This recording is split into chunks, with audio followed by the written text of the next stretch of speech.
உடனே விழித்தமிழா நேயர்களுக்கு வணக்கம். நான் உங்க கோமதி தேசி. வணக்கம் ப்ரோ. வணக்கம்மா. எப்படி இருக்கீங்க? நல்லா இருக்கிறேன். ரொம்ப நாள் ஆச்சுல்ல?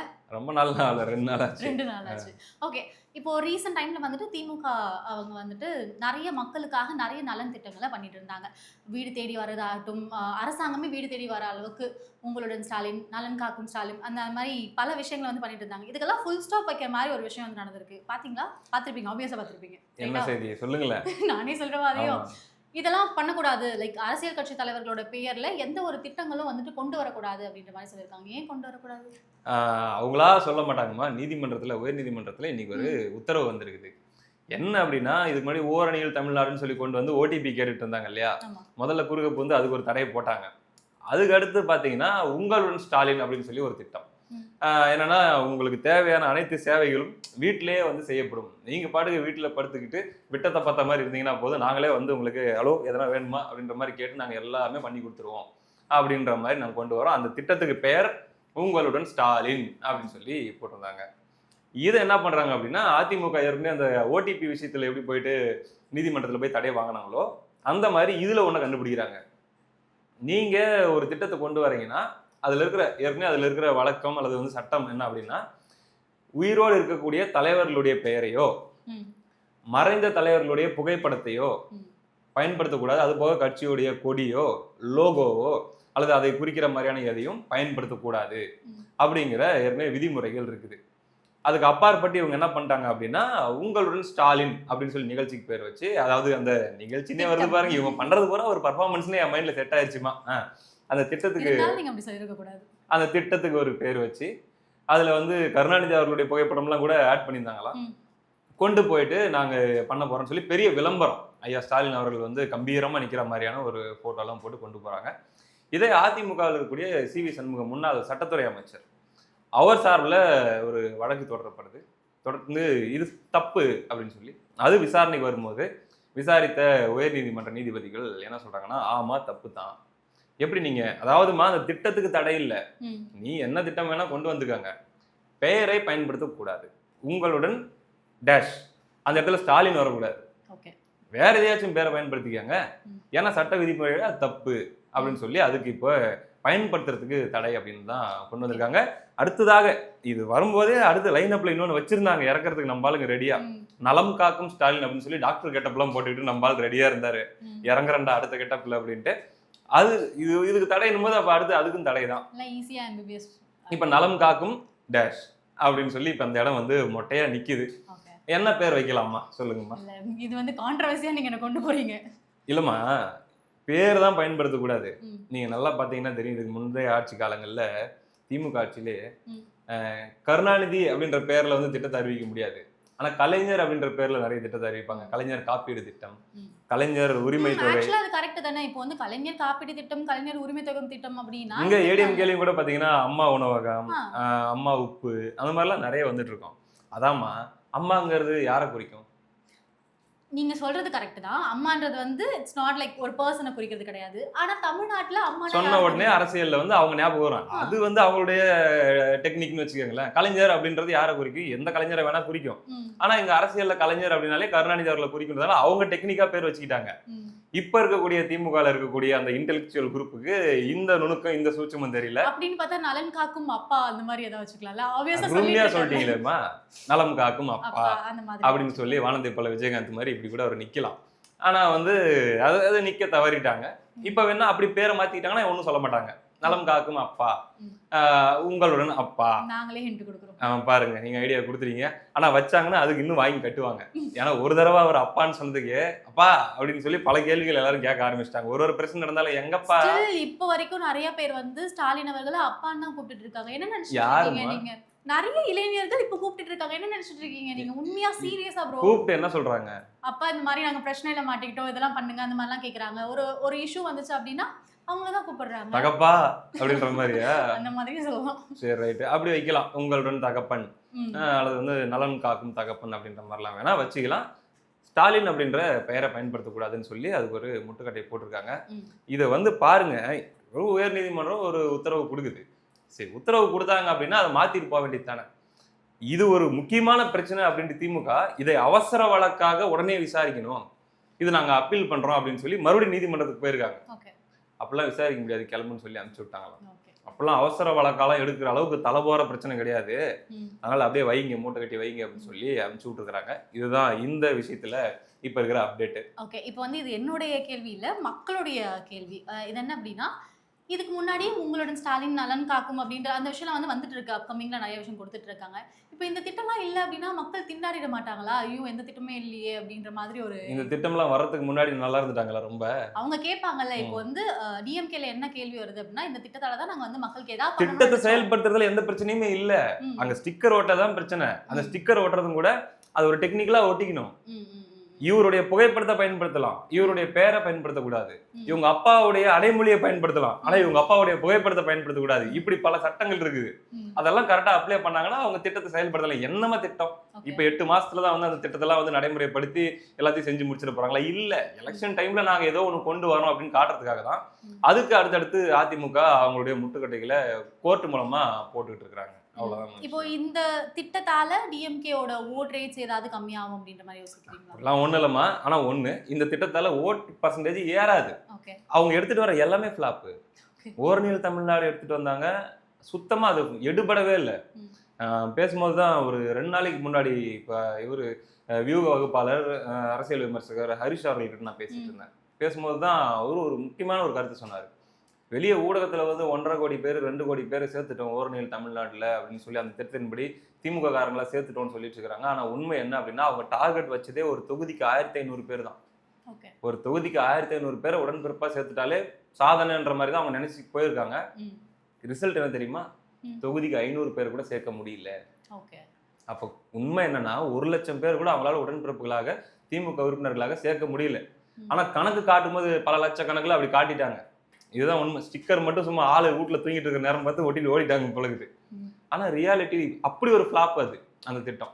அதுவும் அதுல சேர்த்தவங்க கூட என்ன இதெல்லாம் விளக்கமா புரிய வச்சு ஒரு 10 பாயிண்ட் சொல்றாங்கல்ல. ஐயா ஆமா. ஸ்டாலின் அவர்களால் தான் தமிழ்நாட்டை காக்க முடியும் என்று நம்புகிறீர்களா? தமிழ்நாட்டின் மண் காக்க, மொழி காக்க, மானம் காக்க இவரால் மட்டும்தான் முடியும் என்று நம்புகிறீர்களா? ம். அதுக்கப்புறம் வந்து பாத்தீங்கன்னா இங்க ஒன்றிய அரசிலிருந்து வரக்கூடிய தமிழர்களுக்கு எதிரான, தமிழ்நாட்டு மக்களுக்கு எதிரான திட்டங்கள் எல்லாம் தடுக்க இவருக்கு மட்டும் தான் வல்லமை இருக்கிறது என்று நம்புகிறீர்களா அப்படின்னு 10 கேள்வி கேட்கணும். அந்த குடும்பத்தில் இருக்கிறவங்களாம் ஆமாங்க ஆமாங்க ஆமாங்க அப்படின்னு சொல்லி சொல்லணும். அதுக்கப்புறம் ரைட்டுன்னு சொல்லி ஒட்டணும். இதுதான் ப்ரொசீஜர். ஓகே. இதை கூட பண்ணாம ஒட்டிட்டு போய கூட லட்சக்கணக்கில் கூட தாண்டலங்கிறது தான் அந்த உண்மை. பட்டியல்ல 10 விஷயம் இருக்கு. அதுல ஒரு விஷயம் கேட்டாலும் நம்ம மக்கள் வந்து இல்லங்க போங்க அப்படின்றாங்களே. அப்ப எப்படி கேக்குறது அது? அது ஒண்ணுமா? அப்படின்னா என்னன்னே புரியாத மக்கள்கிட்ட போயிட்டு இவங்க கேட்டுட்டு இருக்காங்க. அது 2வது பட்சம். அவங்களுக்கு அன்னன்னைக்கு இருக்கிற பிரச்சனை தான் பெருசு. இங்க உட்காந்துக்கிட்ட வந்து நேஷனல் லெவல்ல பாலிடிக்ஸ் பண்ணி இந்தியாவிற்கே முன்னோடியாக ஐயா ஸ்டாலின் அவர்கள் கேப்டன் மாதிரி நின்று வழி நடத்திட்டு இருக்காரு மத்த மாநிலங்களையும் ம். அப்படின்ற ரேஞ்சுக்கு இவங்க கொண்டு போனா மக்கள், ஏழை எளிய மக்களுக்கு என்னவா புரியும்? ம். கரண்ட் பில் ஏறுது, அவங்களுக்கு அன்னன்னைக்கு இருக்கக்கூடிய பிரச்சனைகள், அவங்களுக்கு வந்து சேராத திட்டங்கள், அவங்களுக்கு கொடுத்த வாக்குறுதிகளை தொகுதி வாரியாக நிறைவேற்றாம இருக்கக்கூடிய பிரச்சனைகள், இதுதான் அவங்க மண்டையில ஓடிட்டே இருக்கும். நீ மோடி கிட்ட இருந்து நான் உன்னை காப்பாத்துறேன்னு சொல்லி எத்தனை காலமா ஏமாத்திட்டு இருப்பேன்ற கேள்வி வருது இல்ல. ம். அதுவும் ஃபிளாப். இந்த உங்களுடன் ஸ்டாலின் அப்படிங்கிறது அது ஒரு பழைய திட்டம். அதையே வந்து அது அதிமுக ஆட்சியிலே கொண்டு வரப்பட்ட திட்டம் வேற பேர்ல. அதை வந்து இவங்க நாங்க கொண்டு வரோன்ற மாதிரி இப்பதான் அதுக்கு பரபரப்பா வேலை செஞ்சுட்டு இருக்காங்க. 4 வருஷமா என்ன பண்றதுன்னு ஒரு கேள்வி வரும்ல. ம்.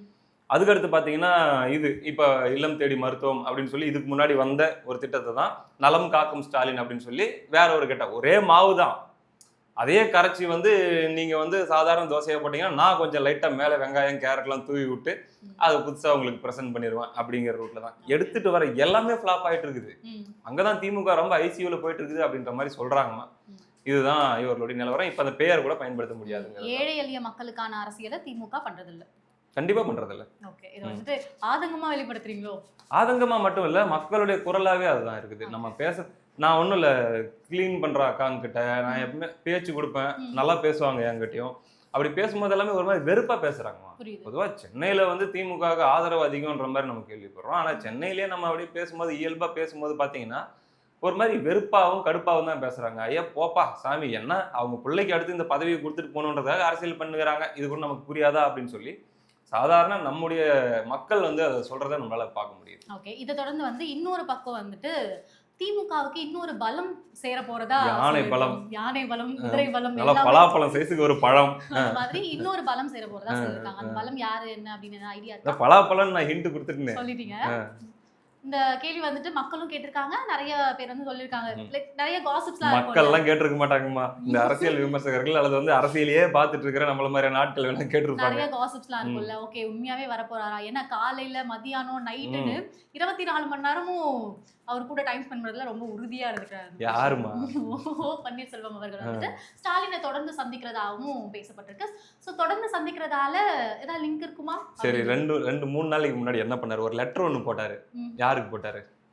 இல்ல. பிரதமர் மோடி அவர்களுக்கு போட்டாரு. நீங்க வர்றீங்க, உங்களை வரவேற்கிற அந்த பாக்கியம் மட்டும் எனக்கு கொடுத்தீங்கன்னா ம். அதை நான் வந்து வாழ்நாள் முழுக்க நன்றி கடன் பட்டிருப்பேன்ற ரேஞ்சுக்கு கொடுத்தாரு. ம். விமான நிலையத்துல வந்து ஒரு 5 நிமிஷம் அவரை வரவேற்கிறதுக்கு. ஓகே. அந்த வாய்ப்பு நிராகரிக்கப்பட்டது. காரணம் என்னன்னா இபிஎஸ் அதனால வந்து எந்த வகையிலையும் அஃபெண்ட் ஆயிடக்கூடாது. ஓகே. ஏன்னா இப்பதான் கொஞ்சம் ஜெல்லாகி நல்லா போயிட்டு இருக்குது. இவரை சேர்த்துனா அவங்களுக்கு ஒரு மாதிரி கோவம் வரும் அப்படின்றதுனால அது நிராகரிக்கப்பட்டுச்சு. அதுக்கு மேலேயும் பொறுமையா இருக்க முடியாதா அப்படின்னு டென்ஷன் ஆயிட்டு என்ன பண்ணாரு, திடீர்னு அடுத்த நாளே பாஜகவை எதிர்த்து ஒரு அறிக்கை ஒன்று விட்டாரு, ஒன்றிய அரசை எதிர்த்து. ம். அடுத்ததாக என்ன பண்றாரு அப்படின்னா, ஐயா ஸ்டாலின் அவர்களை பேசாம போய் நலம் விசாரிச்சிட வேண்டியதுதான். ஓகே. திரிசா கடிகள்னா திவ்யா அப்படிங்கிற மாதிரி இங்க ஒரு குத்துன்ற மாதிரி முதல்ல அங்கதான் அப்ரோச் பண்ணி லெட்டர் கொடுத்தாரு. ஓகே. அங்க வந்து யூ ஆர் அன்செலக்டட் அப்படின்னு சொல்லி தூக்கி போட்டாங்கம்மா. சரி அதே லெட்டரை எடுத்து அடிச்சுட்டு பேர் மட்டும் எழுதி பேர் மட்டும் மாத்தி வேற இடத்துல போய் ப்ரப்போஸ் பண்ற மாதிரி எடுத்துட்டு அங்க போனாரு. அங்க வந்து வாங்க யாரு வேணாலும் வாங்க அப்படிங்கிற மோட்ல அவங்க இருக்கிறாங்க. அப்படியா? ஆமாமா. இப்போதைக்கு 17 கட்சி அங்க கூட்டணியில. ஓகே. இவர் சேர்ந்தாருன்னா இன்னும் 18ஆ மாறுமா என்னன்னு தெரியல. டிஎம்கேக்கு கூட்டணியே வேண்டாம்னு பேசிக்கிறாங்க. அதான் 3 கோடி பேர் சேர்த்துட்டேன்னு சொல்றாங்கல்ல, அது ஒரு பக்கம் இருக்கட்டும். இப்ப என்ன பண்றாரு, காலையில வந்து ஐயா ஸ்டாலின் அவர்கள் மஞ்சள் டிஷர்ட் போட்டுக்கிட்டு வாக்கிங் போயிட்டு இருக்கிறாருமா. வாக்கிங் போறாங்கனாலே என்ன அர்த்தம்? நல்லா இருக்கிறாங்கன்னு தான் அர்த்தம். ஆஸ்பத்திரியில அப்போலோல இருந்தாரு, அட்மிட் ஆகியிருந்தாரு, டிஸ்சார்ஜ் ஆனாரு. நான் வந்துட்டேன் நல்லா இருக்கேன்னு சொல்றாரு. அதுக்கப்புறம் வாக்கிங்கும் போக ஆரம்பிச்சிட்டாரு. அவரே நான் நல்லா இருக்கிறேன்னு சொன்னதுக்கு அப்புறமும் நல்லா இருக்கிறீங்களா அப்படின்னு போய் ஒருத்தங்க கேட்டா என்னை பார்த்தா உனக்கு எப்படி தெரியுது அப்படின்னு தோணுமா இல்லையா? ஆனா அவருக்கு தோணல. ஏன்னா இவர் போறாரு, வாக்கிங் போகும்போதே நல்லா இருக்கீங்களா, இப்ப பரவாயில்லையா, உடம்புக்கு எதுவும் தொந்தரவு இல்லையே, நல்லா தான் இருக்கீங்க ஏமா இல்லம்மா மிமிக்ரி இல்லம்மா, இது யாருடைய வாய்ஸும் கிடையாது, அது ஒரு வாய்ஸ். போயிட்டு நல்லா விசாரிச்சிட்டாரு, நல்லா இருக்கிறத கன்ஃபார்ம் பண்ணிக்கிட்டாரு. காலையில வீட்டுக்கு போனாரு. என்ன நினைச்சாரு எனக்கு தெரியல. மதிய வாக்குல எதுக்கும் ஒரு வாட்டி ஒரு 8 போய் ஐயா ஸ்டாலின் நல்லா இருக்கிறாரான்னு பார்த்துட்டு வந்துருவோம் அப்படின்ட்டு மறுபடியும் மதியம் போறாரு. மதியம் போயிட்டு இல்லத்தில் சந்திப்பு. அங்க போயிட்டு நல்லா இருக்கிறீங்களா, காலையில இருந்து மதியம் வரைக்கும் நான் இல்லாதப்ப எதுவும் பிரச்சனையா, ஓகே தானே, சாப்பிட்டீங்களா, 11 மணிக்கு போட வேண்டிய மாத்திரையெல்லாம் போட்டீங்களா அப்படிங்கிற ரேஞ்சுக்கு மதியம் ஒரு தடவை நலம் விசாரிப்பு. திருப்பி விசாரிச்சுட்டு வீட்டுக்கு போயிட்டு வரோம். ஏன்னா செய்தியில நலம் விசாரிப்புன்னு தான் போடுறாங்க, அதைத்தான் நான் சொல்றேன். அப்புறம் திருப்பி மறுபடியும் இன்னைக்கு ஒரு தடவை 3வது முறையா போயிட்டு மறுபடியும் இப்ப எப்படி ஃபீல் பண்றீங்க அப்படிங்கிற மாதிரி நலம் விசாரிச்சிருக்காரு. கிட்டத்தட்ட 3 நலம் விசாரிப்பு நடந்திருக்குது. எனக்கு அதை பார்த்த உடனே ஒரு ஃபீலிங் வந்துருச்சு, துர்கா ஸ்டாலின் அம்மா கூட இவ்வளவு பாசமா இருக்க மாட்டாங்க பழகுது அவர் மேல. அவங்க கூட இத்தனை தடவை வந்து எப்படி இருக்கீங்க நல்லா இருக்கீங்களான்னு சொல்லி விசாரிச்சிருக்க மாட்டாங்க. கூடயே இருந்தாலும் நம்பால போயிட்டு போயிட்டு வந்துட்டு இருக்கிறாரு. என்ன அப்படின்னா, ஒரு என்னை அசிங்கப்படுத்திட்டீங்கல்ல, நான் கெஞ்சி கேட்டேன், இதுக்கு முன்னாடி காலில் கூட விழுந்துடுறோம் எங்களை அதிமுக சேர்த்துக்காங்கன்னு அவங்க தரப்புல கேட்டு பார்த்தாங்க, அதுவும் நிராகரிக்கப்பட்டது. மோடியை பார்க்கறதுக்கு ஒரு பாக்கியம், அந்த பாக்கியத்தை கொடுங்கன்னு கேட்டால் அதுவும் நிராகரிக்கப்பட்டது. எப்படிதான் ஏன் தெரியுது எங்களை பார்த்தா அப்படின்னு போது தான் நாங்கள் வந்து உங்களை ட்ரிகர் பண்றோம், இரிட்டேட் பண்றோம், நாங்கள் அந்த கேம்ப்ல போய் சேர்ந்துக்கிறோம் அப்படிங்கிற மாதிரி அங்க போறாங்க. அது வந்து பார்த்தீங்கன்னா அவங்களுக்கு அது ஒரு அங்கேயாச்சும் நம்மளை சேர்த்துப்பாங்களா அப்படின்ற மாதிரியான ஒரு எதிர்பார்ப்பு. இதுல வந்து நயினார் நாகேந்திரன் அவர்கள்கிட்ட அதை பற்றி கேட்கப்படும் போது அவர் என்ன சொல்லிட்டாருன்னா, நான் ஃபோனில் கூட அவர்கிட்ட பேசினேன், நெக்ஸ்ட் டைம் மோடி அவர்கள் வரும்போது நம்ம சந்திப்போ அல்லது வந்து ஒரு மாதிரி ஏதோ ஒரு ஐடியா பண்ணி நம்ம இதுலேயே நம்ம அணிலேயே நம்ம கூட்டணியிலேயே உங்களுக்கும் ஒரு இடம் இருக்கிற மாதிரி பிளான் பண்ணலாம் அப்படிங்கிற மாதிரி பேசினேன். ஆனால் அதையும் முந்திக்கிட்டு ஓபிஎஸ் அவர்கள் போயிருக்காரு அப்படின்ற மாதிரி சொல்கிறாங்க. எப்படியோ ஒன்று கேட்டால் இப்போ என்ன சொல்லுவார்னா, நான் நலம் விசாரிக்க தான் போனேன் அப்படின்னு சொல்லுவார். அடுத்ததாக ஒரு வேளை வந்து இந்த ஒரு வாரம் ப்ராசஸ்க்குள்ளேயே, இந்த ஒரு மாதம், இந்த 15 நாளைக்குள்ளேயே மறுபடியும் யாராச்சும் பேசி சமாதானப்படுத்தினாங்கன்னா, இல்லை நிஜமாவே நலம் விசாரிக்கத்தான் போனேன், நான் இந்த கூட்டணியில் தான் இருக்கிறேன்னு சொல்லி திமுகவை எதிர்த்து ஒரு அறிக்கை விட்டாலும் விடுவார். அதுதான் ஓபிஎஸ். அதனால அவர் அதுக்கு மேல என்ன பாக்குறதுனா, என்னன்னா அதிமுக காரங்க இதெல்லாம் பார்க்க அவங்களுக்கு ஒரு கிளாரிட்டி. உண்மையிலேயே நம்ம வந்து ஸ்டார்டிங்ல வந்து இபிஎஸ் அவர்களை நம்பலாமா நம்ப கூடாதா, அவருடைய நகர்வுகள்லாம் சரியா இருக்கா இப்படின்லாம் நமக்கு ஏகப்பட்ட கேள்விகள் இருந்துருச்சு. காலம் வந்து எல்லாத்தையும் உடைச்சு விட்டுருச்சு. ஒருவேளை இந்த மனுஷன் பின்னாடி போயிருந்தா நம்ம நிலைமை என்ன ஆகிறது அப்படின்ற ஒரு தெளிவு எல்லாருக்குமே வந்து அவங்க எல்லாருமே ஓரணியில் கிளாரிட்டியோட இபிஎஸ் அவர்களை முழு தலைமையாக ஏற்றுக்கொண்டு அவருக்கு முன்னாடி பயணிக்கிறதுக்கு அவருடைய ஓபிஎஸ் உடைய இந்த செயல்பாடுகள் எல்லாமே ஒரு காரணமா அமைஞ்சிருக்கு. ஓகே. ஆக்சுவலா அரசியல்ல வந்துட்டு நடக்கிற எல்லா விஷயத்தையும் தெளிவா ஒரு ஒரு நாளுக்கான அப்டேட்டை வந்து நம்ம டெய்லி பார்த்துட்டு இருக்கோம். ஹியர் ஆஃப்டர் வர விஷயத்தையும் ரொம்ப தெளிவா தெரிஞ்சு பேசிக்கலாம். நன்றி ப்ரோ. நன்றி.